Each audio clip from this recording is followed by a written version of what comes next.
You have to take and manage risk.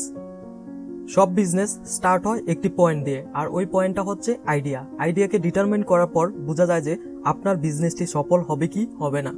Entrepreneur magazine অনুসারে 50% start up failure হয়ে যায় প্রথম 3 বছরেই। এই জন্যই সাকসেসফুল বিজনেস স্টার্ট করা অনেক রিস্কি হয়ে থাকে। প্রথমে বিজনেসের জন্য একটি আইডিয়া দরকার, কিন্তু ওই আইডিয়াটি যতই ভালো হোক না কেন এটার সাথে আপনার এন্টারপ্রেনিউরিয়াল স্পিরিট থাকতে হবে, যেটাকে আমরা বলি রিস্ক নেয়ার এবিলিটি। এন্টারপ্রেনিউরিয়াল স্পিরিট ব্যতীত কোনো আইডিয়া সাকসেসফুল হতে পারে না। দুনিয়াতে অনেক ইন্টেলিজেন্স মানুষ ছিল যাদের কাছে অনেক ভালো আইডিয়া ছিল, কিন্তু তারা কখনো অ্যাকশনে নামে নাই। তাই এই আইডিয়াগুলো এখন তাদের সঙ্গে কবরস্থানে ঘুমায়। তাই মনে রাখতে হবে, একটা ভালো আইডিয়ার সাথে একজন রিস্ক নেওয়ার মতো লোক থাকতে হবে। কিন্তু প্রতিটি আইডিয়া আবার ভালো বা সঠিক হয় না, তাই চিন্তা ভাবনা করা ছাড়া একটি ফ্লপ আইডিয়ার উপর কাজ করাটাও বোকামি। রিস্ক তো প্রতিটি বিজনেসেই থাকে, কিন্তু সাকসেসফুল এন্টারপ্রেনিউর সেই হয় যে রিস্ক নেওয়ার সাথে সাথে এটা ম্যানেজ করে থাকে।